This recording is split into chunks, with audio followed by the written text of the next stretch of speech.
మరికొన్ని గంటల్లో ఆంధ్రప్రదేశ్ ప్రజల చిరకాల స్వప్నం అమరావతి నెరవేరబోతుంది. ప్రస్తుతం ఏదైతే ప్రభుత్వం గ్రూప్ ఆఫ్ మినిస్టర్లతో కమిటీ వేసింది, దాంట్లో కీలకమైన నేత నాదెండ్ల మనోహర్ గారు మనతో ఉన్నారు. సార్, మరికొన్ని గంటల్లోనే ఆంధ్రప్రదేశ్ ప్రజలు 10 సంవత్సరాలుగా ఎదురు చూస్తున్న ఒక కళ నెరవేరబోతుంది. దీన్ని ఎట్లా తీసుకోవాలి? అమరావతి ప్రజా రాజధాని అండి. దీనికోసం ఇక్కడ రైతులు చేసిన పోరాటం, ఆ మహిళలపైన ఎంత దుర్మార్గంగా గత ప్రభుత్వం వ్యవహరించిందో ప్రజలందరూ కూడా ఇది ఒక స్ఫూర్తిగా తీసుకుని పోరాటం అంటే ఈ విధంగా ఉండాలని చేసి చూపించారు. వాళ్ళు ఎట్టకేలకు ఆ కళ నెరవేరబోతోంది. రేపటి రోజున గౌరవ ప్రధానమంత్రి గారి చేతుల మీదుగా అమరావతి పునర్నిర్మాణ కార్యక్రమం మనం మొదలుపెట్టుకోబోతున్నాం. దాదాపు 50 నుంచి 60 వేల కోట్ల రూపాయల వరకు రేపే గౌరవ ప్రధానమంత్రి గారి చేతుల మీదుగా పనులు ప్రారంభమై రాబోయే నెల రోజుల్లోనే సుమారు 1,00,000 కోట్ల వరకు పెట్టుబడులు పెట్టి ఈ ప్రాంతాన్ని అభివృద్ధి చేయాలి.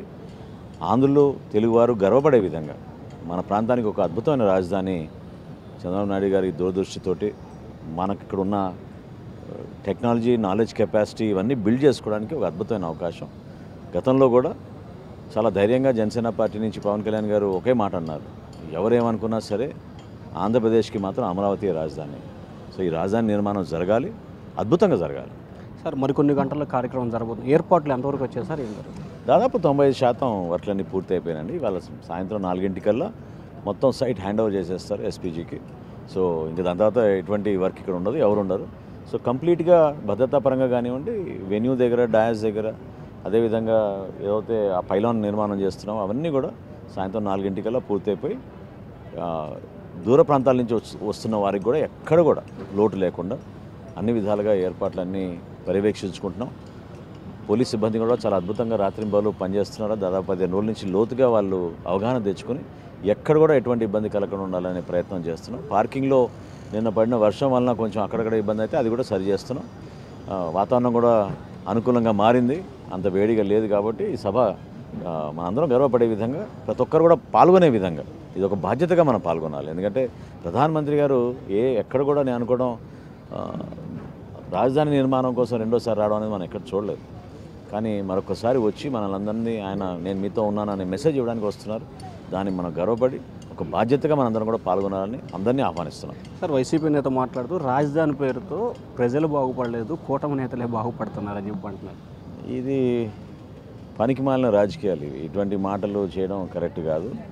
మీరు ఎంత విధ్వంసం సృష్టించారో, వేసిన రోడ్లను తవ్వుకుని మీరు తినేశారో, ఏ విధంగా రైతులను అవమానపరిచారో, ఇంత భారీ ఎత్తున ప్రపంచంలో ఎక్కడైనా ల్యాండ్ పూలింగ్ జరిగిందా చెప్పండి? స్వచ్ఛందంగా రైతులు నిలబడి భవిష్యత్తు కోసం ఆంధ్రప్రదేశ్కు మంచి రాజధాని ఉండాలనే ఆలోచనతో ఆ రోజు చంద్రబాబు నాయుడు గారు పిలుపుతో వాళ్ళందరూ నమ్మి ముందుకు వచ్చారు. సో దయచేసి అటువంటి మాటలు మాట్లాడడం కరెక్ట్ కాదు. రాజకీయాలు తర్వాత చేసుకుందాం. ముందు మన రాష్ట్రాన్ని మనం ముందు తీసుకెళ్లేటట్టు తప్పకుండా మీరందరూ కూడా సహకరించాలి. ఫైనల్గా అమరావతి శాశ్వత రాజధాని చేయాలని చెప్పి రైతులు ప్రధానమైన డిమాండ్ సార్. ఎందుకంటే గతంలో 14-19 డిస్టర్బెన్స్ రావడంతో 19-24 డిస్టర్బ్ జరిగింది. కాబట్టి అంటే విచిత్రమైన నాయకత్వం, ఆలోచన లేని విధానాలు, పరిపాలన చేతకాక మూర్ఖంగా వ్యవహరించే నాయకులు గత 5 సంవత్సరాలు ఉన్నారు. కాబట్టి అన్ని పొరపాట్లు జరిగిపోయినాయి. లేకపోతే ఆ రోజునే ప్రధానమంత్రి గారిని పిలిపించి ఇన్ని కార్యక్రమాలు చేసుకుంటూ మనం ముందుకెళ్తున్నప్పుడు ఆపేసి ఒక వితంత వాదన తీసుకొచ్చి ఒక రాజధాని సరిపోదు, 3 రాజధానులు అవసరం అని చెప్పి విధ్వంసం సృష్టించి అంత అన్యాయంగా ప్రజల్ని మోసం చేశారు. కాబట్టి వీళ్ళు చెప్పే మాటలకి దయచేసి ఎవరు కూడా నమ్మబాకండి, ఆలోచించొద్దు. మనకు అద్భుతమైన రాజధాని అవసరం. తీర ప్రాంతంలో మనకున్న ఈ వెసులుబాటు, ఈ ప్రాంతంలో రైతులందరూ కూడా ఈ భారీ స్థాయిలో మనకి భూములు ఇచ్చారు.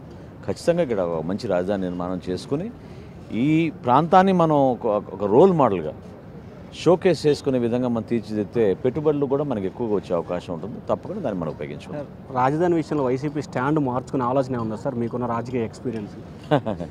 అది జగన్మోహన్ రెడ్డి గారి గురించి ఎవరైనా చెప్పగలుగుతారా? అది వారే చెప్పాలి. ఆయనకున్న ఆలోచన ఏంటో, ఏ విధంగా రేపటి రోజున మన రాష్ట్రానికి ఉపయోగపడుతుందని మనం నమ్ముకునే రాజధాని నిర్మాణం కోసం వాళ్ళు ఎట్లా సహకరిస్తారో వాళ్ళే స్టాండ్ తీసుకోవాలి. సో ఇది మొత్తం మీద చూసుకుంటే ఆంధ్రప్రదేశ్ ప్రజల చిరకాల స్వప్నం రాజధాని మరికొన్ని గంటల్లో నెరవేరబోతుంది. రాజధాని విషయంలో వైసీపీ నిర్ణయాన్ని, ముఖ్యంగా జగన్మోహన్ రెడ్డి ఆలోచనని అంచనా వేయటం చాలా కష్టం సాధ్యం. ఎందుకంటే అభివృద్ధి చేసేవాళ్ళ గురించి పూర్తి స్థాయిలో ఆలోచన చేయొచ్చు, విధ్వంసం చేసేవాళ్ళ గురించి ఆలోచన చేయడం కష్టం అని చెప్పి కూడా నాదెండ్ల మనోహర్ అంటున్నారు. వీడియో జర్నలిస్ట్ సురేష్తో శివ, బిగ్ టీవీ, అమరావతి.